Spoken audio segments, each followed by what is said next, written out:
नमस्कार, capital TV देख रहे हैं आप। मैं हूं आपके साथ पूजा। ब्रेकिंग नाउ में बड़ी खबर आपको बता रहे हैं।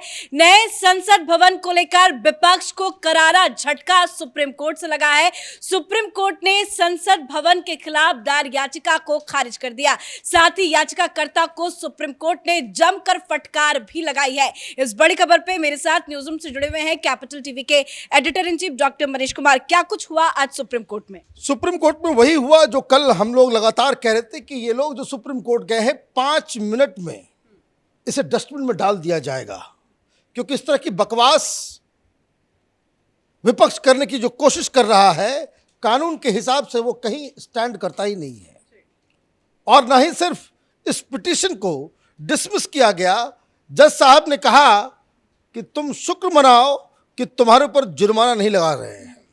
ये वही व्यक्ति है, ये पिटिशनर वही है जो एक बार सुप्रीम कोर्ट में चला गया था ये कहने के लिए कि ईवीएम के ऊपर बैन लगा देना चाहिए। उस वक्त 10,000 रुपये का फाइन भी लगा था और इसको डांट भी पड़ी थी। आज फिर डांट खा करके इसने बहुत एक शैतानी करने की भी कोशिश की, उसको भी मैं बताऊंगा आपको। लेकिन ये डांट सिर्फ याचिकाकर्ता को नहीं, ये झटका सिर्फ याचिकाकर्ता को नहीं, बल्कि वो तमाम विपक्ष के लीडर्स, ये कांग्रेस पार्टी के लोग, ये आम आदमी पार्टी के लोग, ये तमाम लोग जो इस नई संसद के इनॉग्रेशन के ऊपर सवाल खड़े कर रहे कि राष्ट्रपति मुर्मू क्यों नहीं आई। पिटीशन में क्या कहा गया? तो पिटीशन में वही बातें कही गई जो 3 दिन से ये विपक्ष वाले उछाल रहे थे। क्या कहा गया? ये मिस्टर CR जयासुकीन नाम है इनका, है ना? इन्होंने क्या कहा अपने पिटीशन में?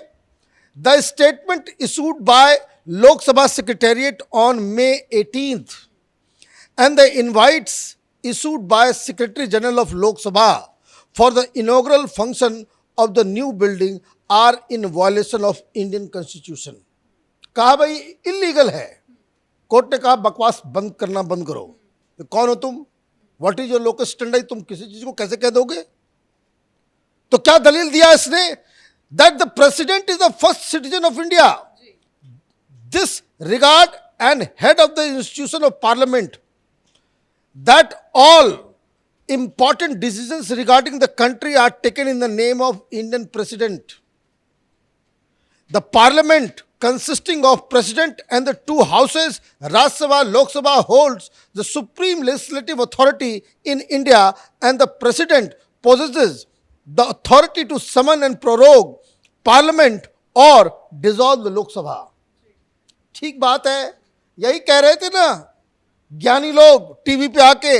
ये कांग्रेस पार्टी के प्रवक्ता, ये लोग संविधान समझा रहे थे, ये डेमोक्रेसी का मतलब बता रहे थे। यही कह रहे थे ना कि भाई देखिए, parliament consist of president, president सबसे सुप्रीम है और उनको इस कार्यक्रम से अलग नहीं रखा जा सकता। क्या हुआ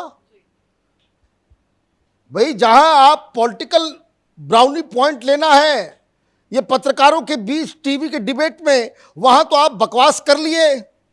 मैं बार बार कहता हूं इन नेताओं की सुप्रीम कोर्ट के अंदर, हाई कोर्ट के अंदर जरा सा भी नहीं चलती। क्यों? क्योंकि ये पब्लिक को बेवकूफ बनाने के लिए अलग अलग तरह के कुतर्क देते हैं, अलग अलग तरह की बातें करते हैं। लेकिन जब संविधान से इनका सामना होता है, जब सुप्रीम कोर्ट में जज साहब के सामने इनको प्रस्तुत होना होता है, इनकी सारी हवाई जो है निकल जाती है। कोर्ट ने क्या कहा? कोर्ट ने साफ साफ कहा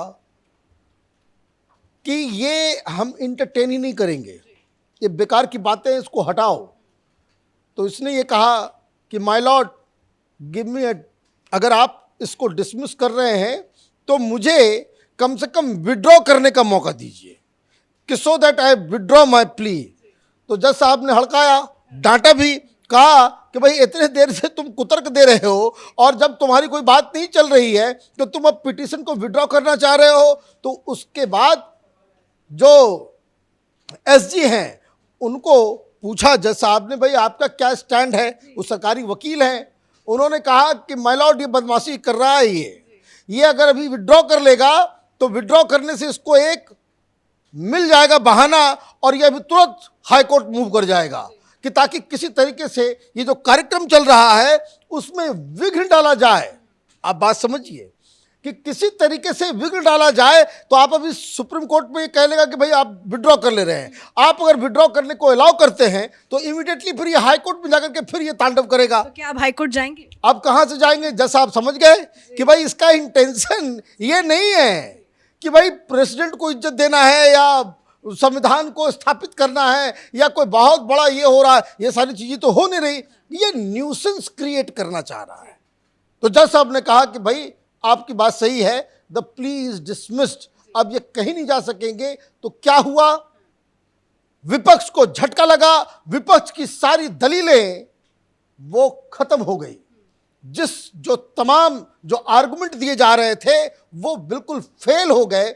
और सबसे बड़ी चीज कि ये जो प्रधानमंत्री मोदी ये जो कार्यक्रम कर रहे हैं, ये जो इनॉग्रेशन कर रहे हैं, अब इसके ऊपर सुप्रीम कोर्ट का भी मुहर लग गया है। अब ये लीगल भी है, ये मॉरल भी है, ये डेमोक्रेटिक भी है, ये कॉन्स्टिट्यूशनल भी है।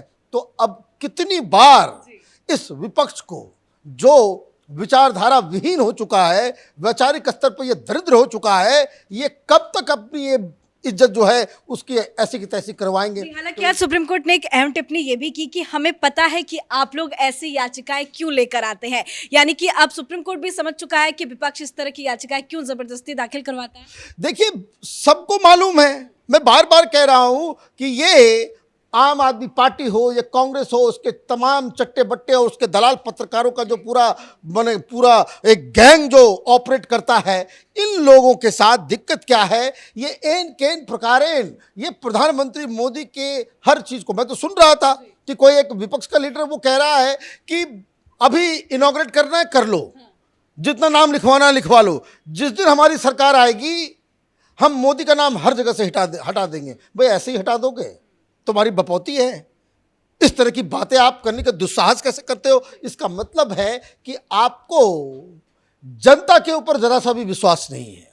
प्रधानमंत्री मोदी कोई बैकडोर से प्रधानमंत्री नहीं चुने गए हैं, कोई अलायंस, कोई सेटिंग प्लॉटिंग पर्दा के पीछे जो लेन देन करके हिंदुस्तान में जिस तरह से प्रधानमंत्री बनाए गए हैं साजिशों के तहत, वो प्रधानमंत्री मोदी उस तरह से प्रधानमंत्री नहीं बने हैं।